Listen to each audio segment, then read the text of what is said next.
مروه موږ سره موجوده ده چونکې دا ډیلی گروث بیبي وه او د دې چې کوم سمټمزونه هغه ده چیرې د دې ناسته بالکل نه وه د دې چې ده نو ولاړه بالکل نه وه دا لاسونه د دې بالکل مکمل موټي وو کلک به ولاړو او د دې سره سره د خوراک بالکل نه کولو یره به ورباندې ډېره زیاته راتلله الحمدلله اکارډنګ ټو دوی چې کوم والدین دي نو هغوی دا وایي چې ماشاءالله دې کې ډېره زیاته بهتري اوس راغلې ده او اوس ګرځیم زما په خیال هغه باندې پسې ګرځي که نه کټ پسې ګرځي خوراک هم غواړي او بار بار غواړي اوس لاسونه کلک موټي وو کلو شوي دي لاسونه د خیره سره او تاسو ته لږ غونډه کې د دې واک ښایو چې واک یې اوس د خیره سره څنګه دی نو مروه په مزه بزو په مزه مروه ته تاسو کتی شئ چې ډېر زیاته بهتري پکې راغلی ده هېڅ قسمه دې ته چې د نو مونږ څه فیزیوتراپي وغیره نه ده کړې او ډېر زیات اعلی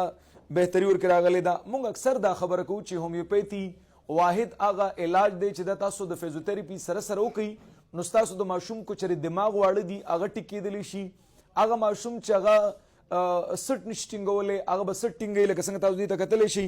ډېر زیاته بهتري پکې د دې سره سره چې د نو خوراک چې د دې الحمدلله شروع کړې ده ټول نه ګټه په دې کې دا چې خوراک هم الحمدلله شروع کړی نو هغه څوک چې هغه دا ګڼي چې د هغوی په کور کې داسې ماشومان دي چې هغه شوي دي جړلي نه دي یا مطلب هغه کزن میرج کې کوم ماشومان کېږي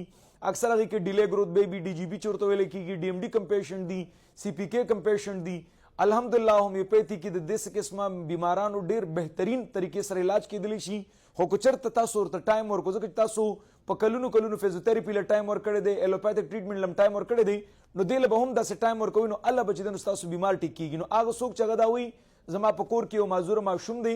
هغه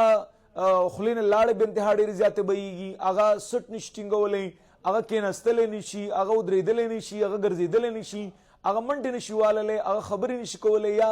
ژبه به انتها ډېرې زیاته نښلي نو تاسو کولی شئ چې زموږ د حیدر مومند اسپتال نمبر ورته واخلئ ولئ زموږ د یو څو میاشتو د علاج سره هغه تاسو لیدلی شئ چې انشاءالله دا به د یو نارمل ماشومانو په شانته کې ژوند تېروي ځکه تاسو ته خو ډېرو ډاکټرانو دا ویلي دي چېرې دا ستاسو کوم ماشوم دی دا به د خپل وخت مطابق ټیک کېږي یا لږ ډېر خپې وخوځول او سټې وخوځول باندې کار نه کېږي ښه خبردار چې دله یو پراپر ټریټمنټ وشي او الله وله صحت ورکړي مهرباني